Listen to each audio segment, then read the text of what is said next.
Alrighty, good morning, good afternoon, and good evening, everyone. My name is Nate. I also go by Hockey Boy Nate, and today we are going to be discussing the lingering threat for severe weather once again, as we have a widespread slight risk threat into the parts of the southeast, as well as our cool down that's going to take place this weekend, and the threat for severe weather to ramp back up again in the mid part of next week. But before we get started, I'd like to take the time to ask you all to please like the video, subscribe if you're new, turn on notifications, share this with friends and family, and on social media, as well as to follow my social medias. All that stuff will be in the link down below. Alright, let's get into the video. We have a slight risk, massive slight risk. This is a 2 out of 5 in regards to the severe weather threshold here. So, massive slight risk here that extends into the extreme parts of northeastern, or I'll just say even eastern Louisiana, heading into places like Biloxi, over into Mobile, down into Pensacola, moving up into central Georgia towards the Atlanta areas, heading off into the central South Carolina areas and south central parts of North Carolina. So big places like Atlanta, Birmingham, Montgomery, Mobile, and Columbus are all in that slight risk. Then you also have your marginal risk, which extends into the Delmarva Peninsula, all the way through the Mid-Atlantic, down towards the Texas vicinity, and just all around the coastal Carolinas for the most part.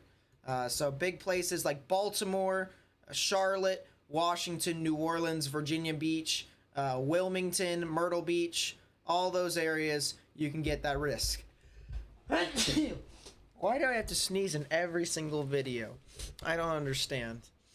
Anyways, hail, you have your hail risk, which extends from Texas all the way down into southern Louisiana, so Lake Charles, New Orleans, Biloxi, Mobile, Pensacola, all the way down to Columbus, and Atlanta gets into this risk. Birmingham, maybe even Jackson, all the way through to the majority of South Carolina, actually, all the way up into North Carolina, excludes places like Virginia Beach and Norfolk. But your 5% risk for hail over 1 inch within a 25-mile radius is in place for those areas. Then you also have your 15% for wind. You have your 5% indicated in brown, your 15% indicated in yellow. That is, whether you have a 5 or 15%, that is your probability of you seeing severe wind gusts over 58 miles per hour within a 25-mile radius. So your 5% is basically much of the marginal risk, as I mentioned before. Your 15% is the main part of the slight risk, actually. That is, if I called anywhere that you were in the slight risk, you can see your 15% chance for winds.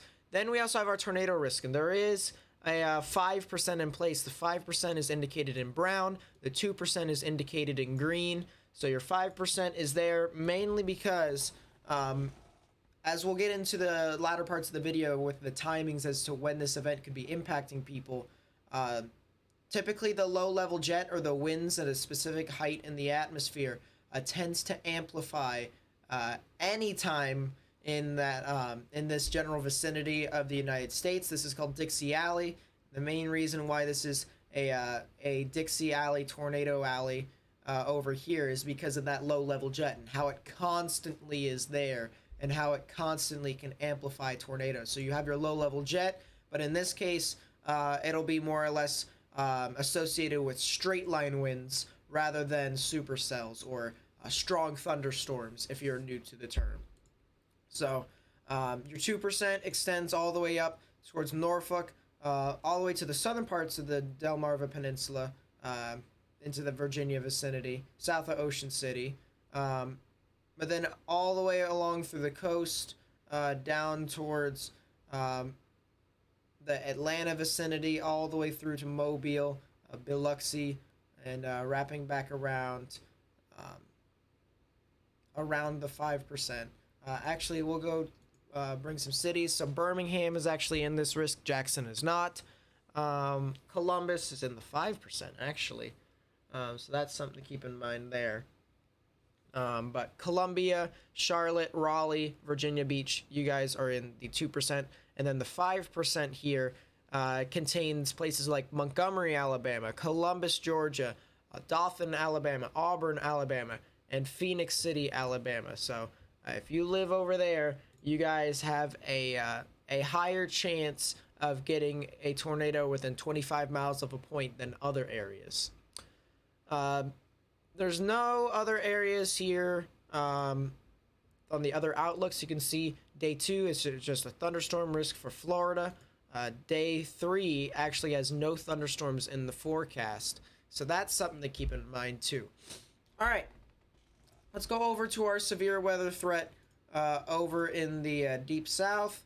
So we'll go over to the southeast, and you can see there's a large band of thunderstorms at the moment. That'll be churning on through. Here, actually, let's up to date it. So there's the large band of thunderstorms that'll be moving through our vicinity. And as this continues to move on through, these thunderstorms will begin to consolidate in a line. And this is where you can start to see some thunderstorms built in within the squall line, this massive QLCS, or quasi-linear convective system, as we like to call it. So massive line right here, and as it pushes on through, this will start to get hit by this low-level jet, which we'll show you in a bit as to why it's given a 5% chance and why that low-level jet is so significant for this event.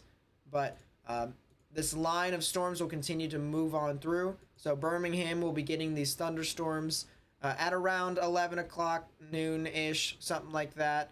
So basically right around when this video gets uploaded. And then as this continues to get pushed off into the evening, places like Pensacola could see this at around 7, 8 o'clock. Places around the coast won't be seeing this exactly yet, right around 9 or 10. But if you live closer to the coast, but not exactly on the coast, like say I-95 will more or less get these storms at around 8 o'clock. So something to keep in mind there as this continues to move on through. Let's go over real quickly to the wind shear. This is just the jet stream in itself. Here, actually, I got an idea.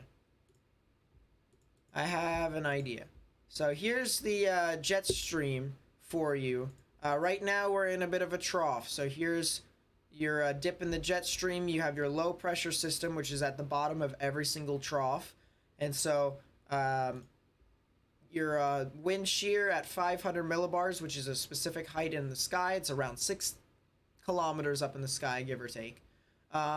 Your wind shear at this level during this event is around 50 to 55 knots, which is 60 to 65 miles per hour. So it's not bad.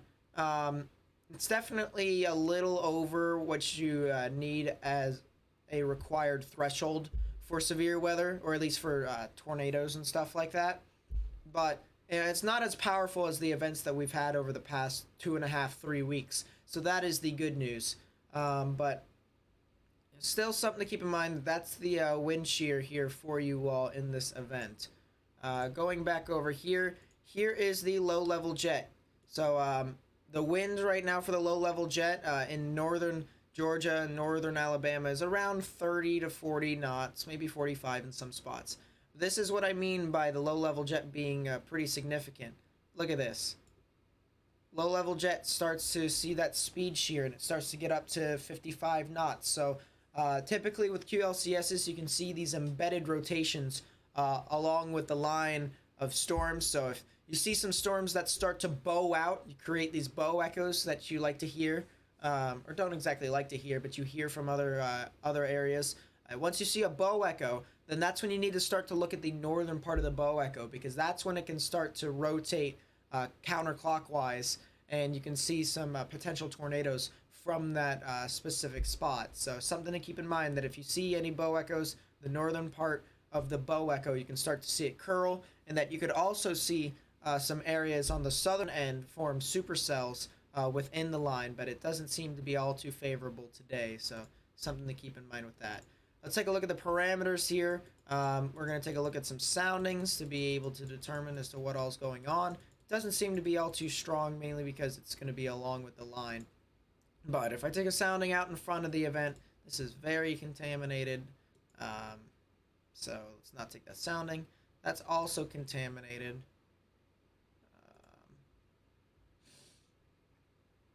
Geez. I'm getting really contaminated soundings here. I just want to be able to know what's happening out in front of the storms. You know what? I think this is good enough. Yeah, this one's good enough. Okay. So, I know I said that one was good enough, but I'm going to just take a sounding here. Alright, this actually is fine. This is perfect. So this is a sounding here. If you guys are new to soundings and you're looking at this and like, what the... Nate, this is not what I came for. I just wanted to know what the weather was. Well, believe me, this isn't as hard as you think it is. Trust me. I'll break it down step by step, and it'll be a whole lot easier to understand. You know, it may look like a just bunch of lines right now, but in a second it won't. So, first things first, we're gonna look at this box right here. This is the hodograph box. I'll zoom it in here for you, and what we're gonna look for is this bunch of squiggly lines right here.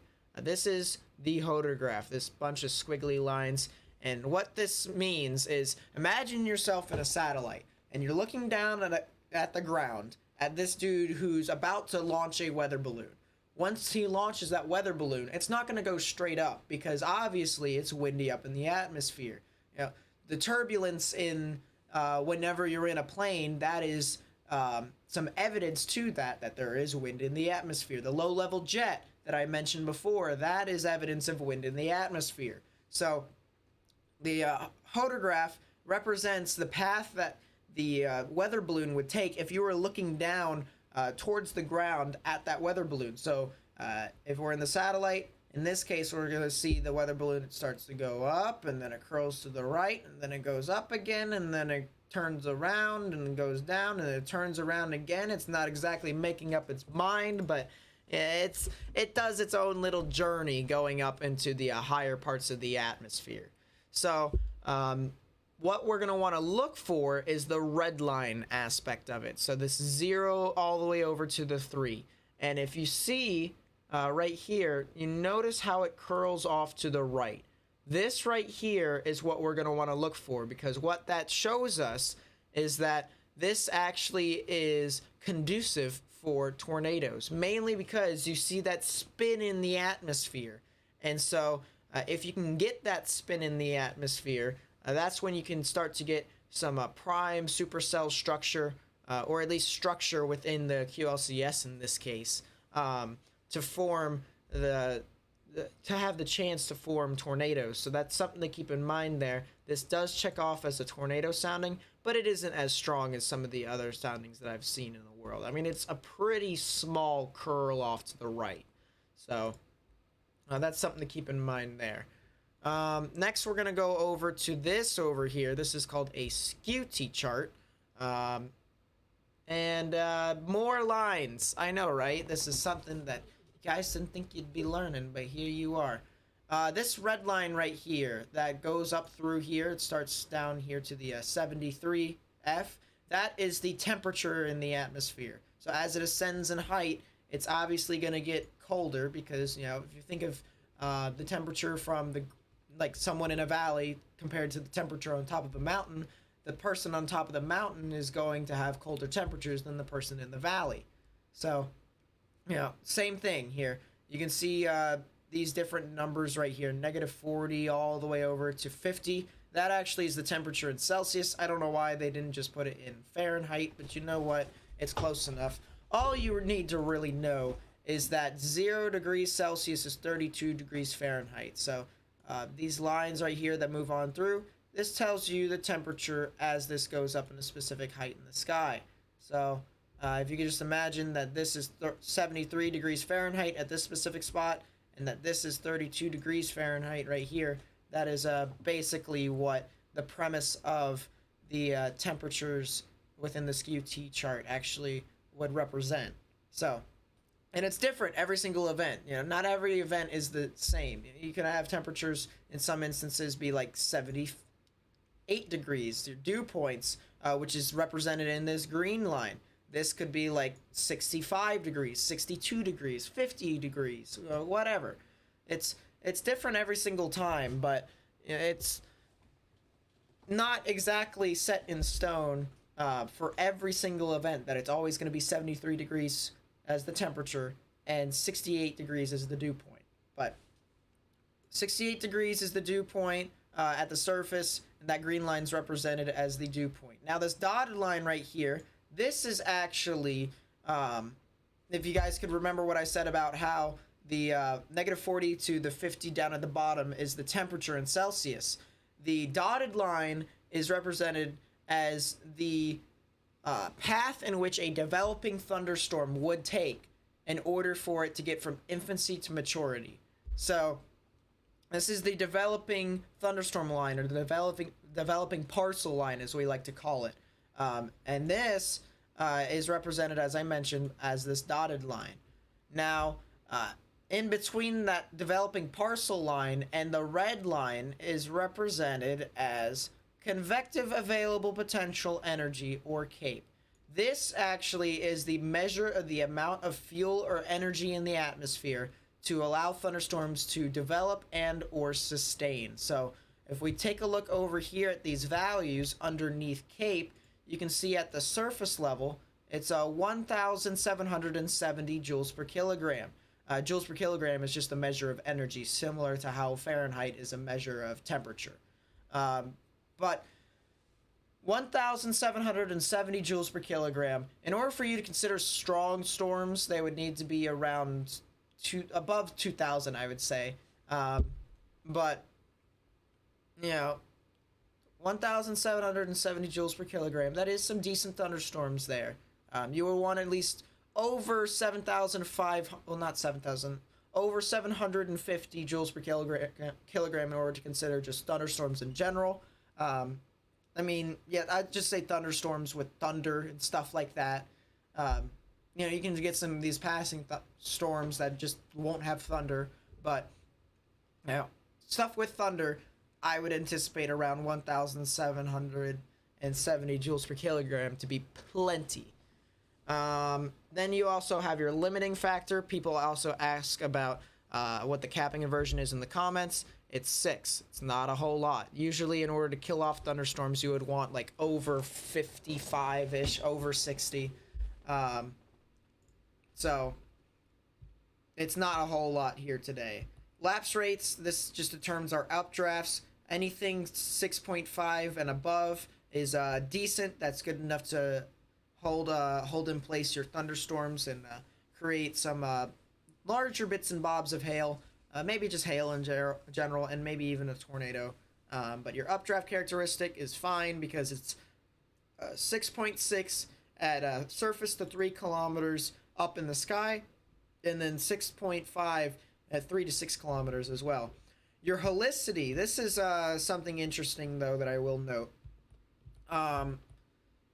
If we go back to the hodograph real quickly, the helicity is the measure of how strong the wind shear is and how wide this curls off to the right. So if it was a larger curl off to the right, your helicity would be higher. So the more energy, or the faster the wind speeds and the wider the curl off to the right, or the veering winds in the atmosphere, the larger the amount of the helicity. So you would typically want 200 in order to consider tornadoes.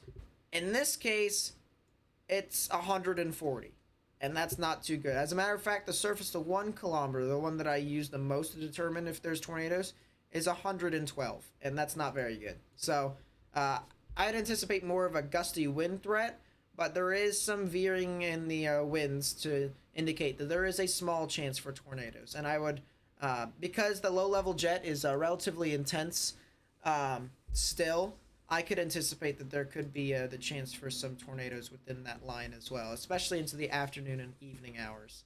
But that's still something to monitor as it continues to head off through into the evening. All right, let's go over to the GFS here. we'll see if this has changed in regards to our snowfall amounts, because yes, I said in the beginning of the video that there was the chance for some snow. And indeed there is. So the timings out here for the snow would be Wednesday night into Thursday morning. And look at this.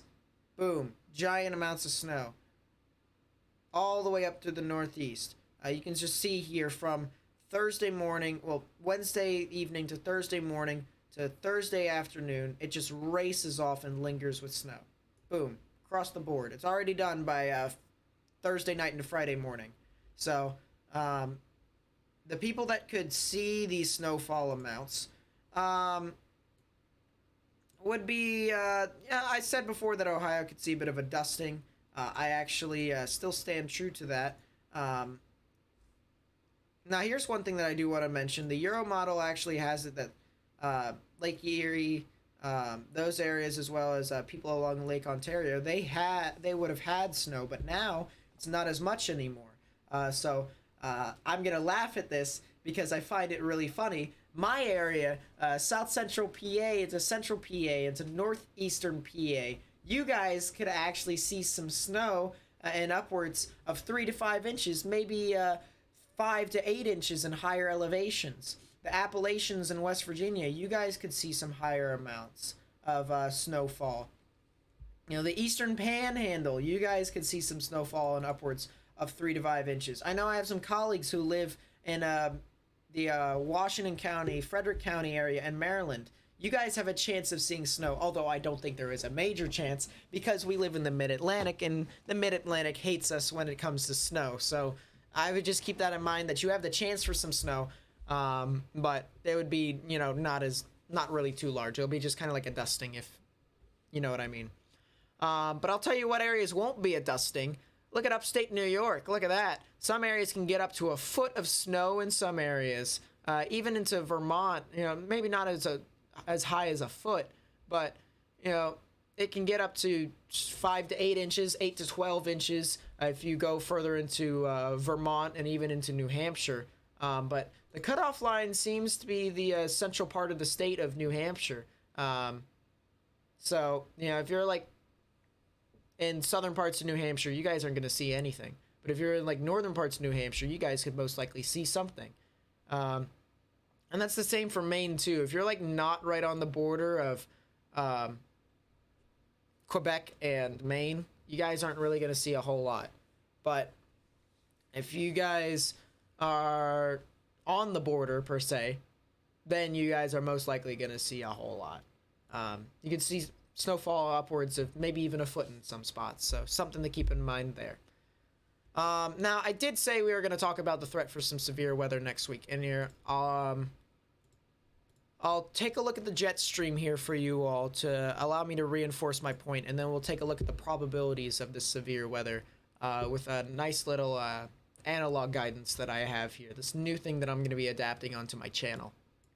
And I've been starting to use it. It's actually pretty cool, but yeah, it's pretty interesting. All right, so here's our cooldown here. Actually, we'll talk about this temperature drop off real quickly. This is the beginning of the model run, so this is the mid-Wednesday. You can see the cold front pushes through, and we have sub-zero temperatures. Well, not sub-zero, Jesus.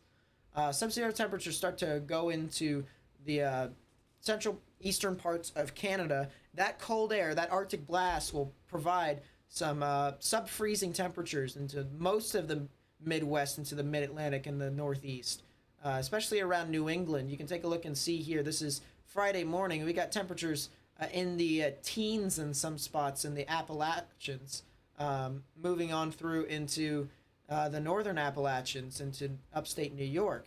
And those temperatures will linger as to below freezing in some areas near like Birmingham and to Albany. Maybe not Albany because you're along the Hudson, and the Hudson typically is warm for the most part. So you guys might be shielded from that aspect.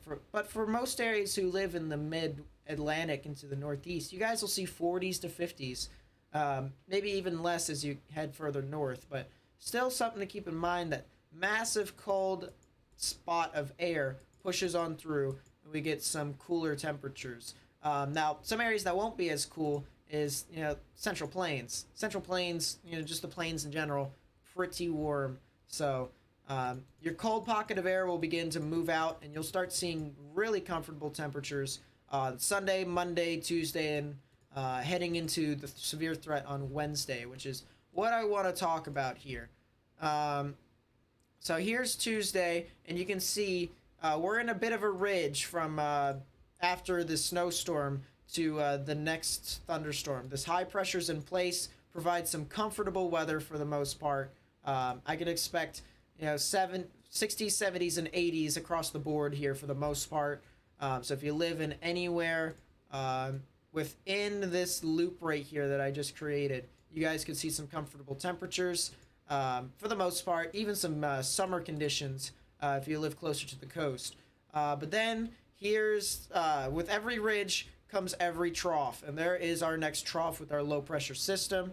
That'll move on through, and this is the severe weather that I was talking about. Tuesday, Wednesday is when I'm really watching here, the chance for some severe weather. You can see how the jet stream just pushes on through, and that right through this general vicinity, I am anticipating fully there to be some energy to advect from the Gulf or just move in from the Gulf. And that's where we can see some severe weather on Wednesday into Thursday, maybe even that Tuesday as well. Let's take a look at the analog guidance. This right here is the 6 to 8 day percentage of one severe weather report within 110 kilometers of grid point. So if we take a look here, for the most part, there is a decent chance of people seeing a severe report from this system.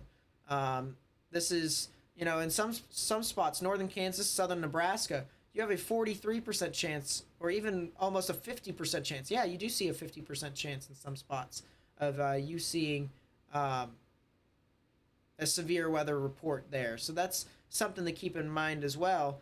Then you have your event also into northwestern Iowa, southern Minnesota. You guys also have around a 50% chance of you seeing a severe weather report. Heading down into Oklahoma, 30% chance. Texas, northern Texas specifically, a 30% chance. So there is a chance for some severe weather to settle into the central plains here with this event. And then if we head further out, this is the 240 hours out according to the GEFS, 9 to 11 day forecast. There is a strong chance of you seeing severe weather across the board here. Now, granted, this is a bit farther out into the model here, but there is a decent chance across the board for the majority of the country from central to eastern parts to see some severe weather. So that is something to keep in mind as time goes along. But we'll discuss that at a future date. So I hope you guys enjoyed this video. It's talked about practically everything in depth. And if you do like stuff that's good for the beginning and then in depth towards the end, please be sure to leave a like, subscribe if you are new, turn on notifications, share this with friends and family and on social media, as well as follow all of my social medias, including my Twitch, to where I live stream for the most part every evening when I am not live streaming the weather here on YouTube. So if you want to see me when I play video games, viewer discretion is advised, because I do curse. No offense, but that's just something that I do. Follow me on my Twitch. And yeah, that's going to be pretty much it. My name's Nate. I also go by Hockey Boy Nate. And I'll catch you guys in the next video. Peace.